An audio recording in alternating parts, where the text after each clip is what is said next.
I'm Debbie. And I'm Alison. And we're the Poltergals.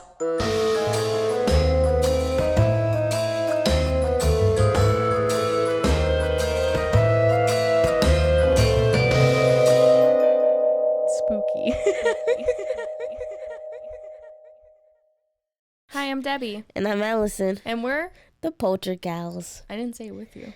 I'm sorry. It's okay. That was fine. Listen, Debbie. You want to tell me? Oh, I'm just kidding. All right. So what are we talking about this week? So we're talking about Joshua Ward House, which is in Salem, Massachusetts. We're getting spooky, guys. Yeah. Okay. So Alison, I went out and I already bought us some Halloween decorations. So I went to Michael's, and I went to Target, and they had already all the Halloween stuff out, and I fell in love. I know we're literally like barely in September. Like we're about to hit September, and I'm so ready. I'm so ready for it to be spooky. Yeah.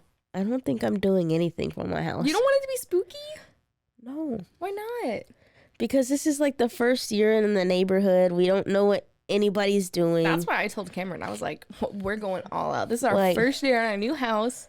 We have the means, we have the motivation, and now we have the house.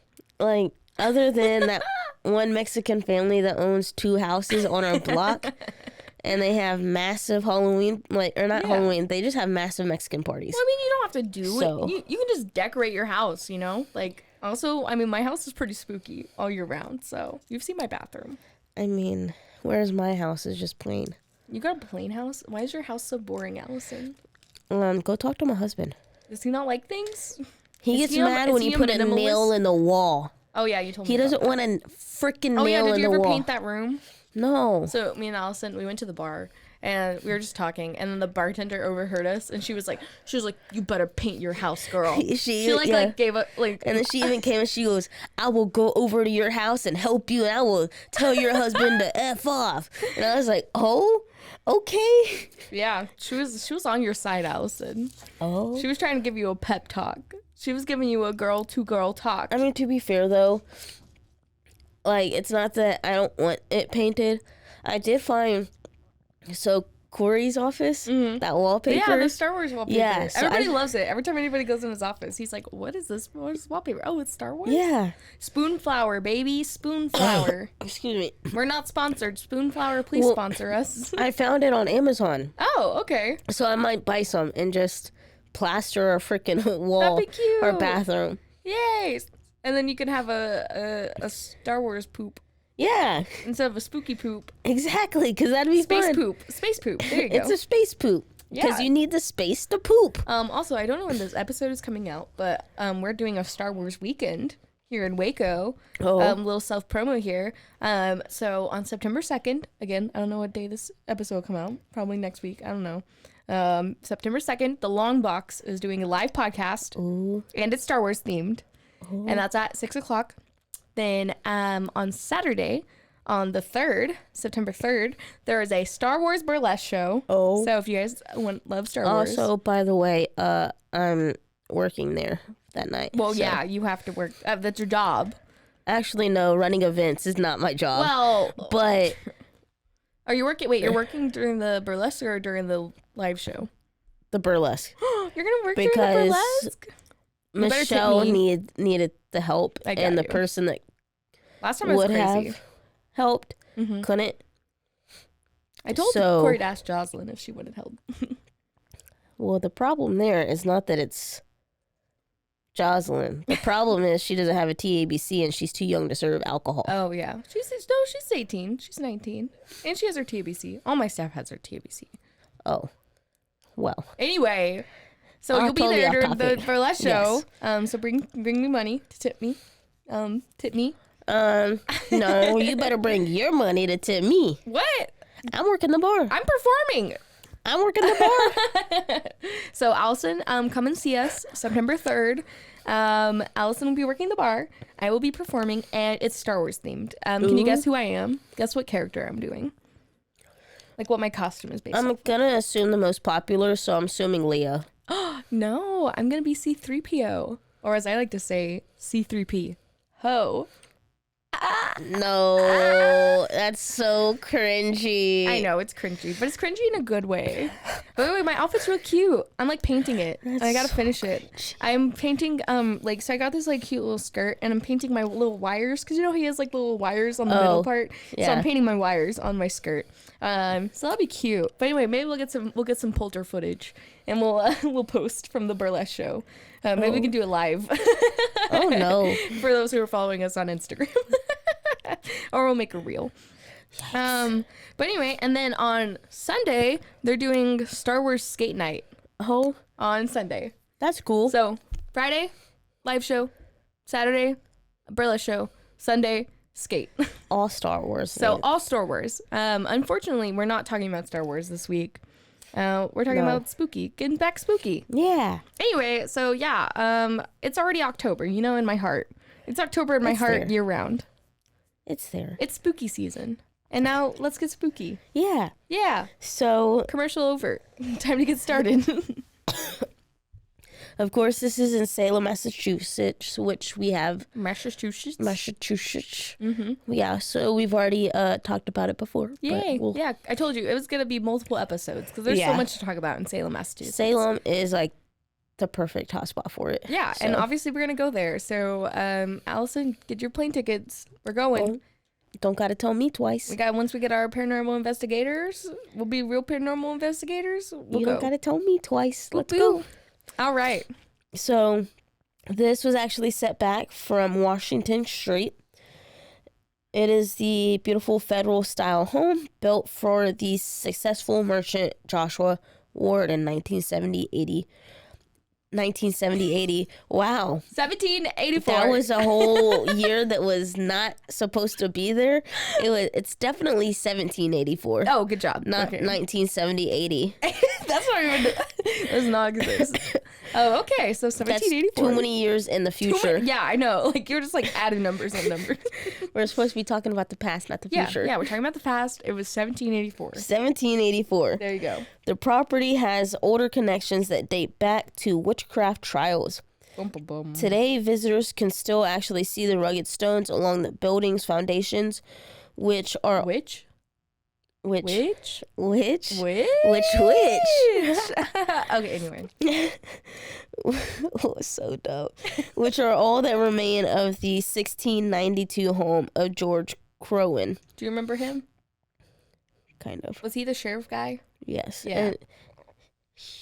Oh, I'm sorry. We're getting too close. Sorry. I know too much. I'm sorry. I'll listen to the history, Allison. I'm sorry. We jumping too far I'm ahead. jumping too far. Okay, tell me. Stop jumping into 1970-80. Okay? 19...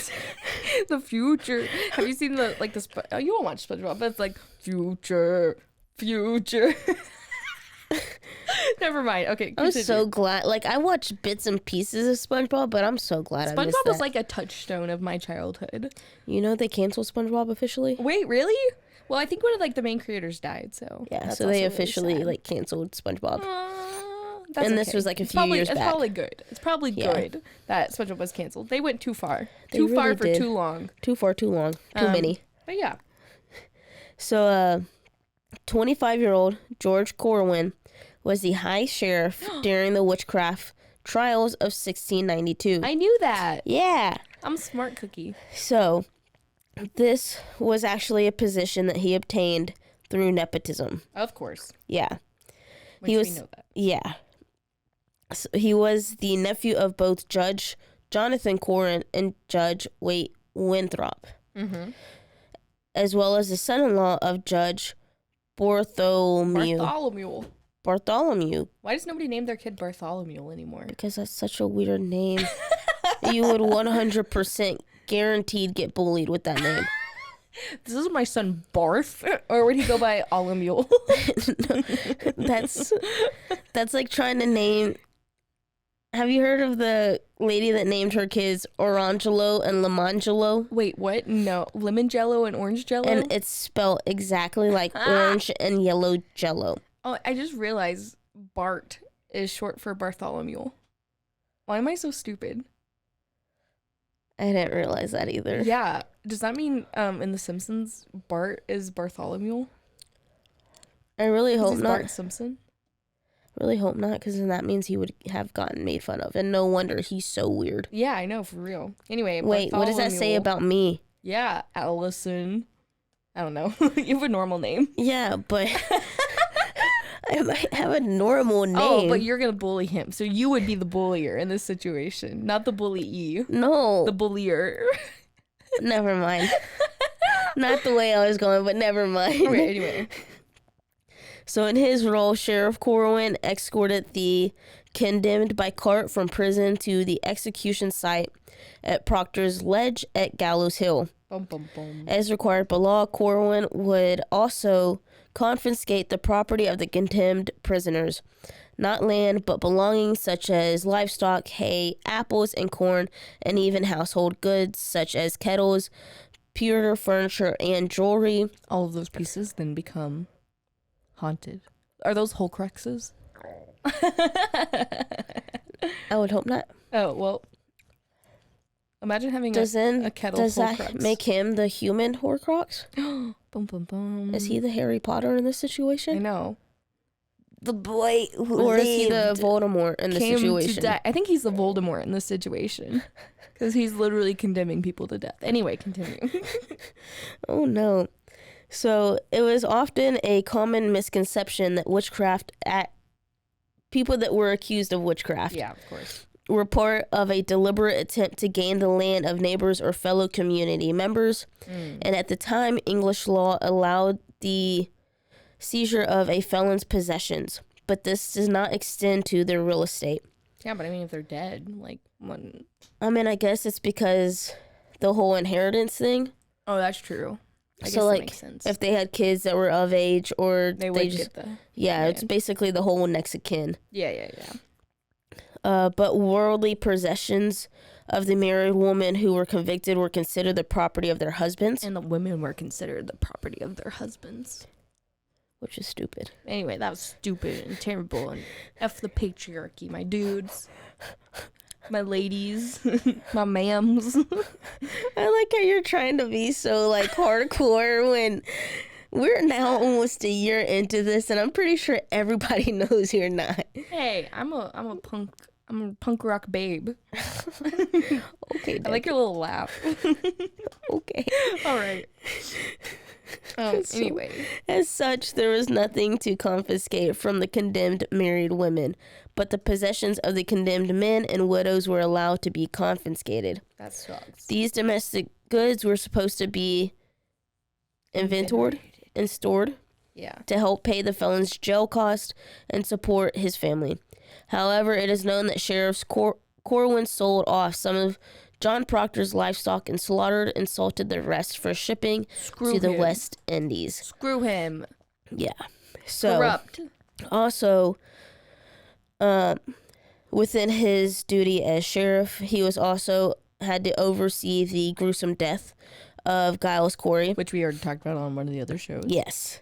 Go back and listen to that episode. And after refusing to comply with the court procedure, Giles Corey was condemned to penine fort endure. Yeah, Pina sure. forte, And this...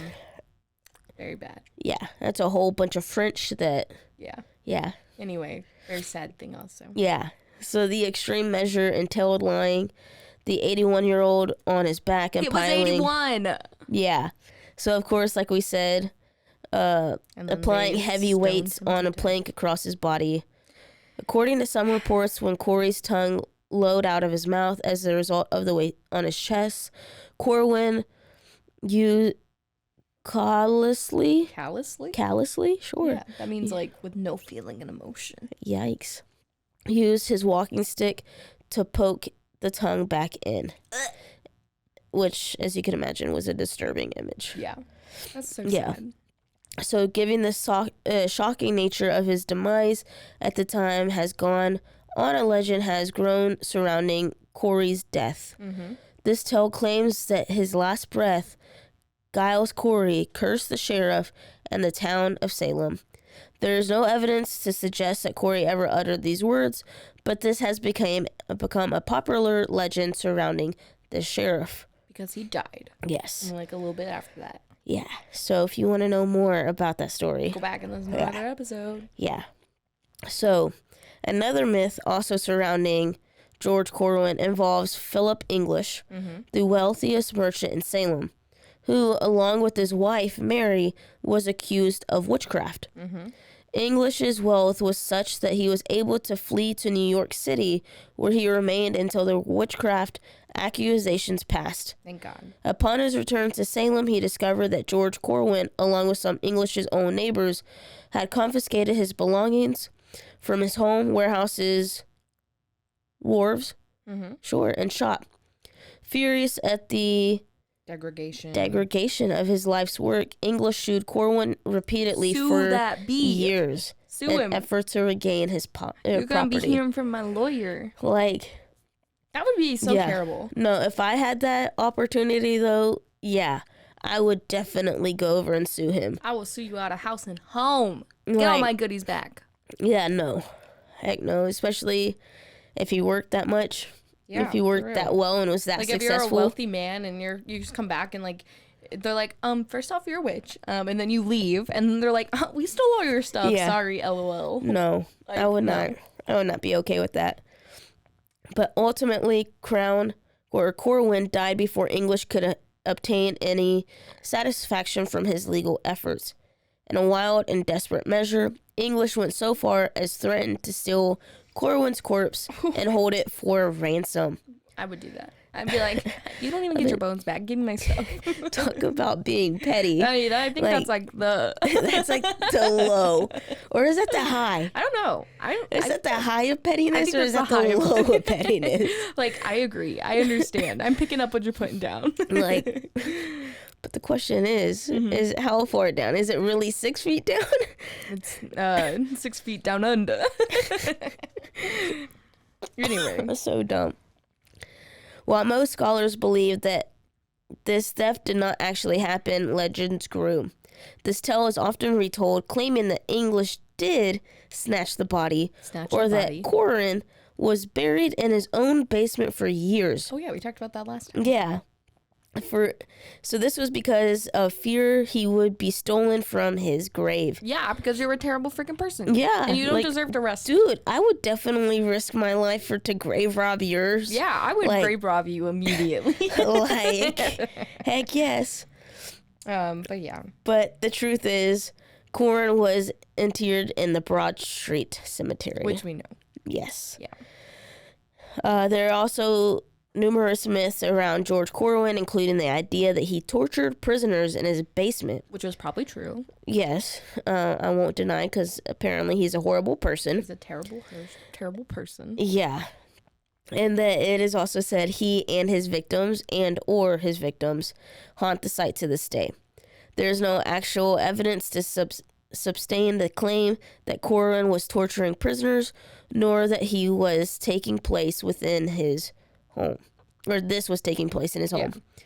However, today popular tradition maintains that the Joshua Ward house is the most haunted house in Salem. It's true. And then George Corwin also ran the trial proceedings. Mm-hmm. So this sounds very on brand. Yes, one-sided. Yeah. Very. Yeah. I can't even think of the word. Hypocritical. Again, his family were the judges, and then he was prosecuting everybody. So, what do you think is going to happen?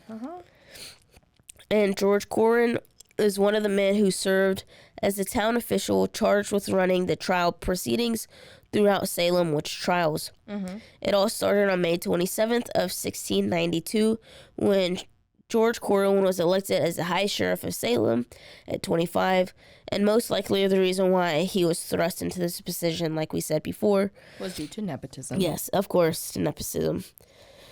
And again, just because of his family's connections of his parents and his in-law being a judge. Mm-hmm. And of course, he already became a sheriff when the trial started. Mm-hmm. And at the time, of course, George Corwin played such a large part in convicting and torturing these people. Mm-hmm. And this all started a few months after, when he first started hearing involving some of the most famous witches from these trials, such as Sarah Good, Sarah Wilde, Suzanne Martin, and Rebecca Nurse. Yep. Oh, those names. Yeah. which I really hope that if they are witches, that they got their revenge. But if they're not, I really hope they still got their revenge. So regardless, I hope they still both, like all of them got their revenge. Either way. Either way. So, of course, he was tasked with transporting, killing them, which in their case, which was hanging them if they were proven guilty.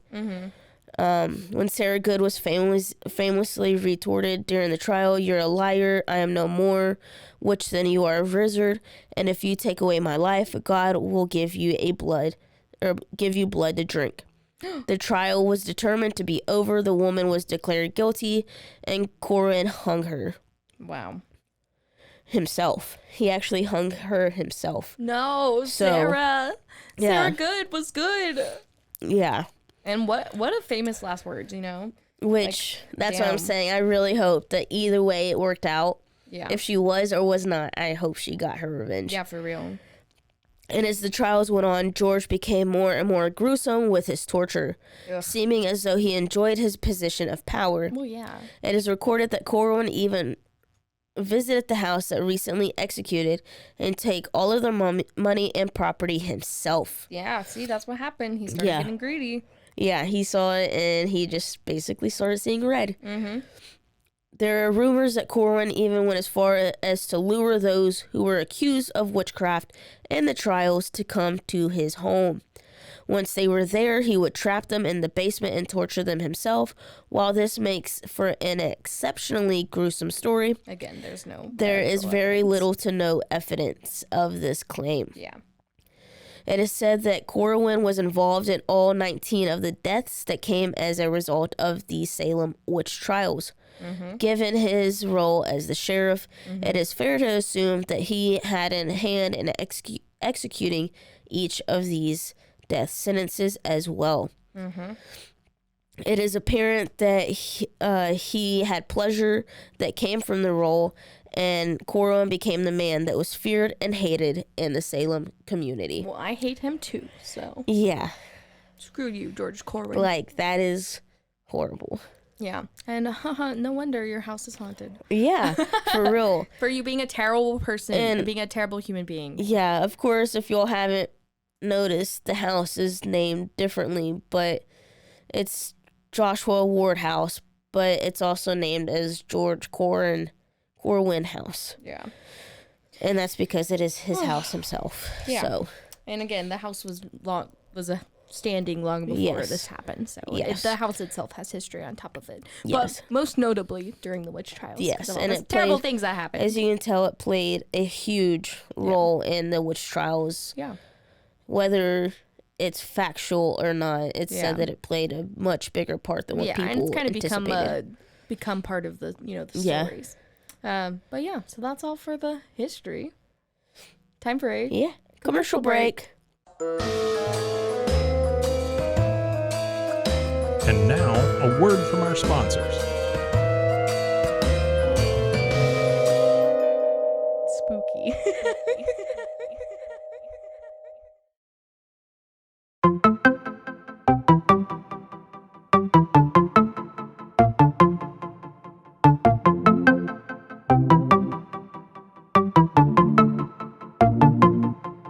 Welcome to One Star Rewind, a new podcast about those dreaded one-star reviews that every business owner hates to receive, but yet every customer loves to read. During this podcast, we will peel back that one-star review to better understand how it happened, when it happened, and what the business owner is doing after receiving that one-star review. This podcast will be about love, hate, and laughter.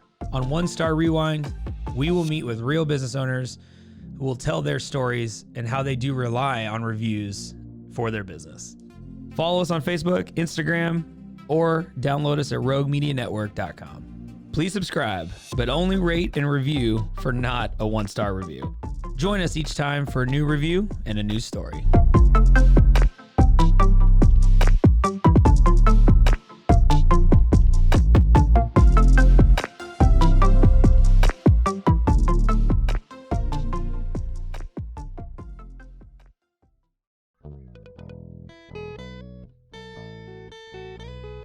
Hi, this is Sarah. And I'm Carter. and this is some of our thoughts. We're two Southern sommeliers, and we want to share everything we love and know about wine. We started hanging out during quarantine and cooking and drinking and listening to music, and we just thought this would be a great way to bring everything we know to you guys. We will make wine knowledge and food pairings easy and approachable. So put on your favorite vinyl, grab your favorite glass of wine, tune into our show, and let's have some fun. Wine and vinyl. So check us out on roguemedianetwork.com or wherever you get your favorite podcast. We'll be talking about a lot.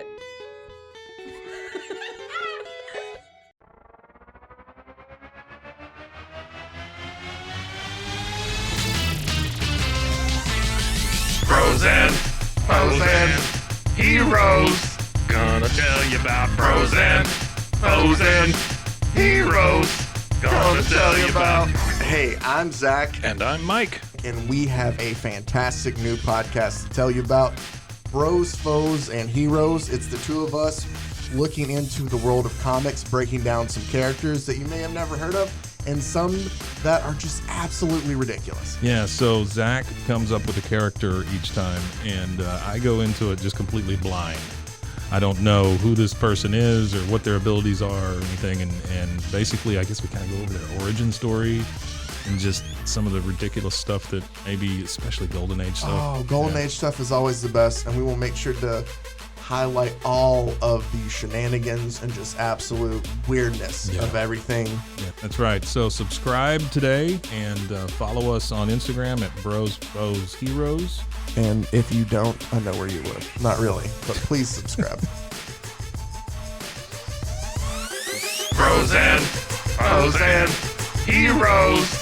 Gonna tell you about pros and heroes. Gonna tell you about.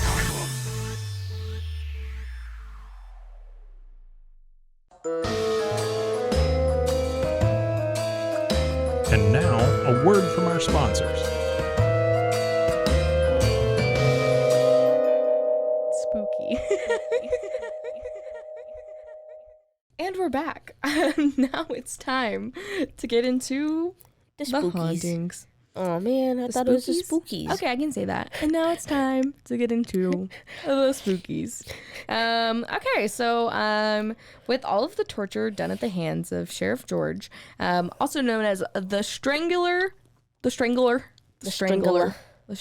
Corwin, that happened within the walls of the Joshua Ward house.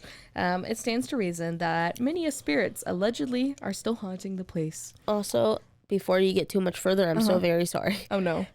Why? There's so much. Yeah. Yep. This is so long, guys. We got a lot of haunting to talk about. But again, it's Salem, Massachusetts.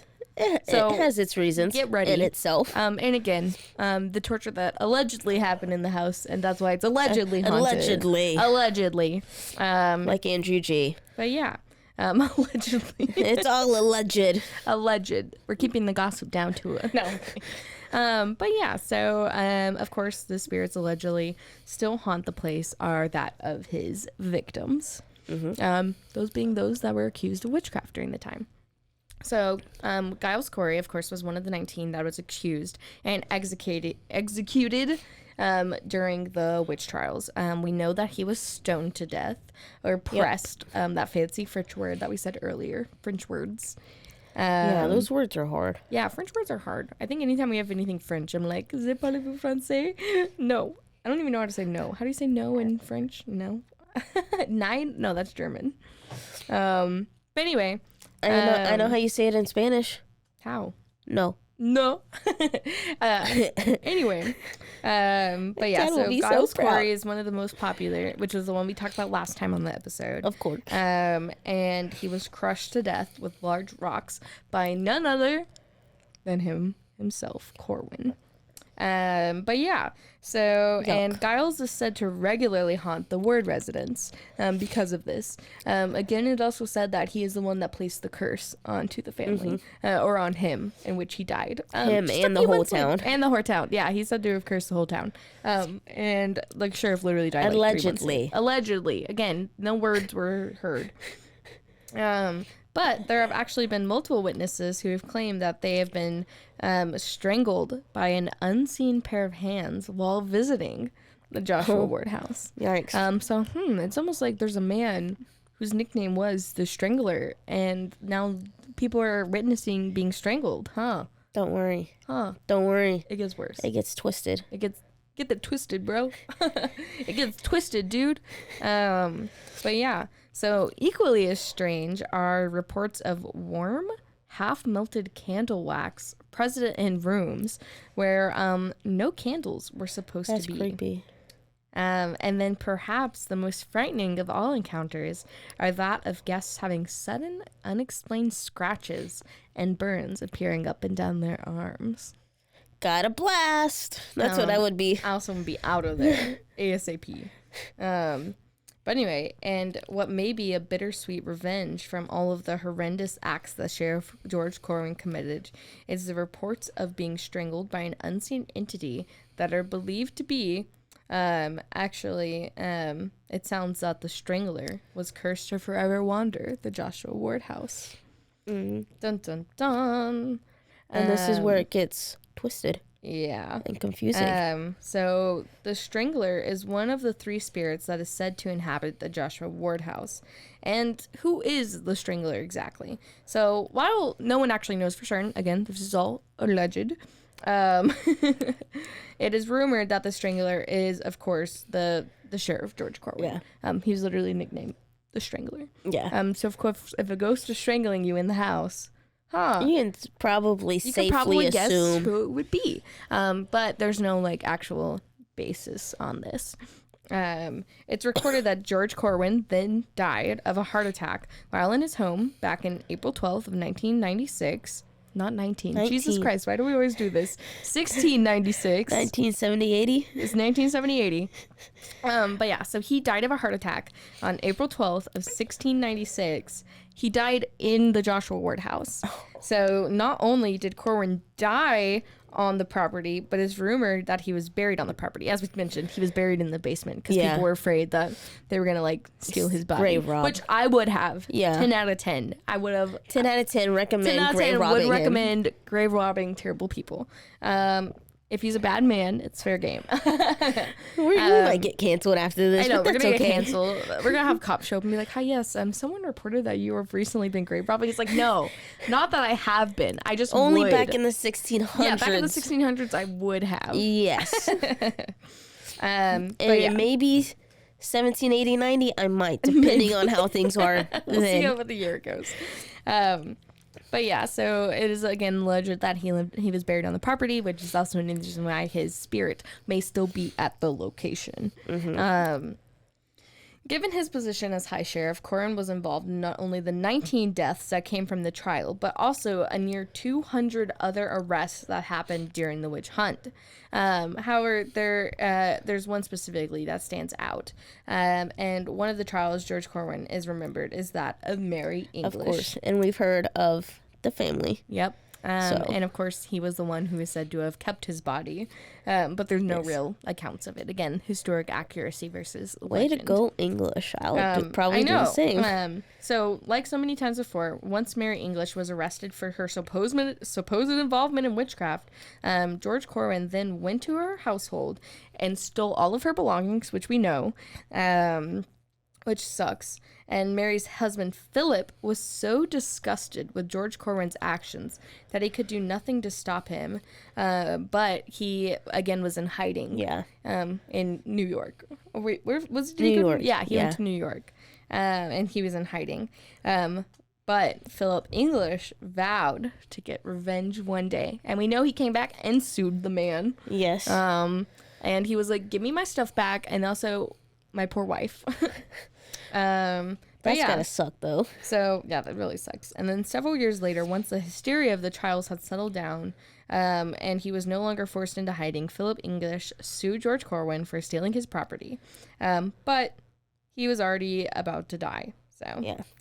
But he was then eventually put in prison for his crimes. So, thankfully. Yeah. But again, he died like a couple months later. So, Yeah. it kind of didn't matter. So, of course, we kind of already went over this. Yeah. But, Yeah. So that was not enough retribution for Philip English, and he was so upset. So he tried to steal his body, and it is rumored that George Corwin's family was fearful that his body would have been stolen or grave robbed. They buried it in the basement. I mean, duh. So in the basement is where the most activity is for ghosts. Oh. And then again, it is alleged that he tortured people down there. So it is probably George Corwin's spirit still haunting the house. And then throughout the years, there have been multiple reports of people feeling as if they're being choked, again, strangled, while on the property, not even just in the basement, but just like on the property and within the estate. So that's pretty crazy.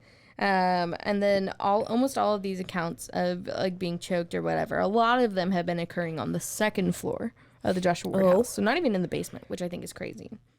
One victim recounts the sensation in a book called Ghostly Haunts and described it as if someone was holding his throat and squeezing it. The scariest part is the visitor was completely alone in the house. Of course they were. Yeah, because it's a ghost. Because, Hello. of course they were. Of course they were alone. If they're dealing with George Corwin, of course he would target someone when they're alone, because he's a little coward. Yeah, and again, he's just a coward. Corwin can suck it. Yeah. Terrible person. Yeah. And again, there are the rumors that he would personally interrogate or torture. Yeah. And accused of being witches in his home. He'd come over for tea. He straight lure them into his house. Yeah, and then while they're by themselves. Let me just murder you real fast. He didn't murder them. He interrogated and possibly tortured Allegedly. them. Allegedly. But yeah. So when considering the potential spirits of those who would haunt the Joshua Ward house, it's no surprise that Giles Corey comes to mind. And a large majority of the employees who actually work for companies that are now housed in the Joshua Ward estate blame Giles Corey's spirit for many of the paranormal experiences that happen in the area. So pretty interesting. Why not blame Corwin though? Well, it was Corwin, Giles Corey is one of the most famous, So I feel like that's who's probably there, along with Corwin. I feel like they're both there, and they probably hate each other even in afterlife. Oh yeah, I'm sure. I'm sure he's mad. I'm sure he's upset. And many of the happenings are typical of any hauntings. So of course there's pockets of chilled air in a heated room, books and pictures falling from their shelves, and candles being melted, even though they were never lit. Yikes. So that's a little scary. There are occurrences that are unique to the spirit, though. Like as candles melt, they consistently form into the shape of an S. Like an S. Like the letter S. Don't worry, I'm like my 500th cough drop. It's fine. And many paranormal fanatics actually... Hello, ma'am? Don't interrupt me with your coughs. It was Corwin. It's Corwin. Corwin's trying to call out all the BS. No, well, many paranormal fanatics say that the S is the sign from the spirit Giles Corey, who they think might have been a warlock, even though I don't think they actually were. I think these are just sad people that have turned into sad spirits. But they interpret the S standing for sheriff, because people just called him sheriff back in the day. That makes sense. So the reason why it's turning into an S is for sheriff. Or perhaps this meant that Giles Corey is still seeking out some sort of retribution from the sheriff for having his hand in murdering him. Mm-hmm. But yeah. And then last but not least, the spirits to haunt the Joshua Ward house is the witch, known as just the witch. Again, I don't know if any of them were witches, but I digress. Doesn't mean there still can't be ghosts. We always digress. Digress? Like die? I see what you did there. But anyway, so the witch. Amid all the reports of paranormal activity that is supposedly caused by the two male spirits, again, probably Giles Corey and the sheriff, there is said to be a female spirit. So this spirit is said to be haunting the top floor of the house. So remember, second floor is where the people get choked. The basement is where they get like Giles Corey activity, and they think people are being tortured down there. And then there was one cited of a female spirit in particularly. And she was widely publicized to an international level, which is pretty crazy. Back in 1981, actually 1981, I said that correctly, Carlson Realty was one of the businesses that had moved into the Joshua Ward house, which, first of all, Why? I would not have chosen that house to be my business, but sure, go ahead, pop off, go off. Unless you for real popo. I know, for real. Like, they're just like you have to be the for real popo. No, they're just a realty group. Yikes. But anyway, so they hosted a company-wide Christmas party, and you know about our Christmas ghost stories we've told. So you know, ghosties come out on Christmas. Duh. But anyway, so they hosted a company-wide Christmas party in the Joshua Ward house.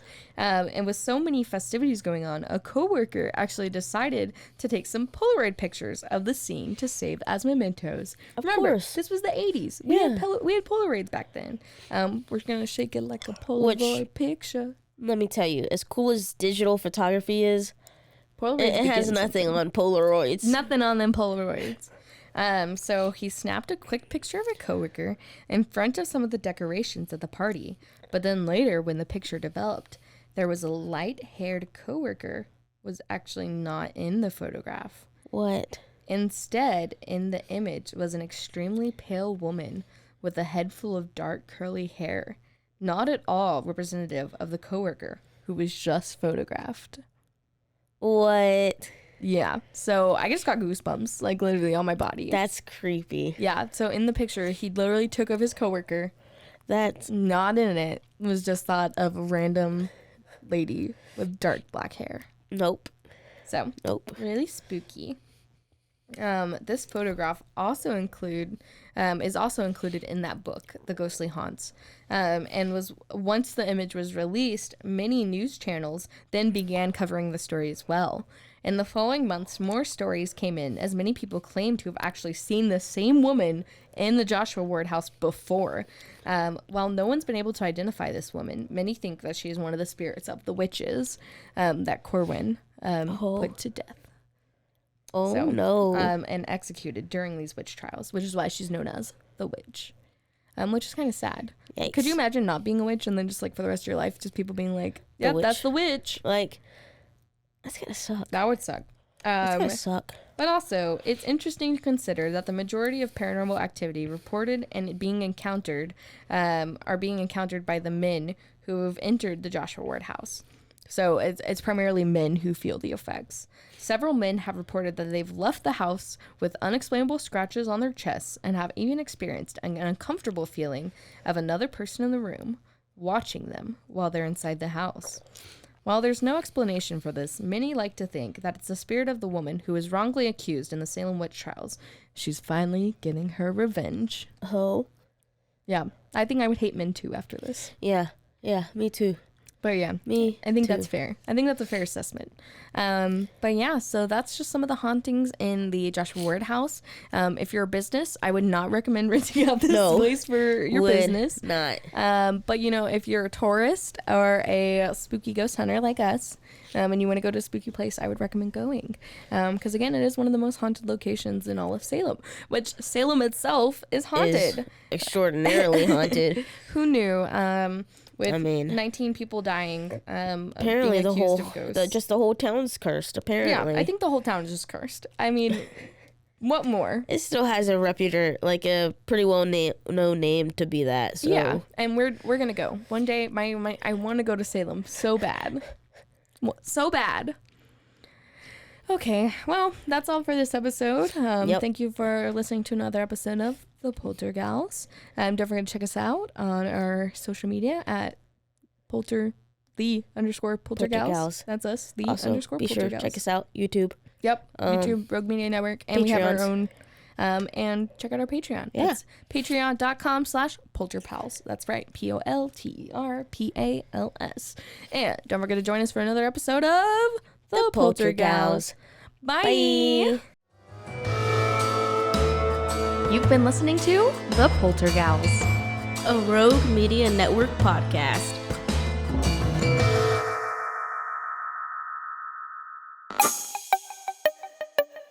This has been a Rogue Media podcast.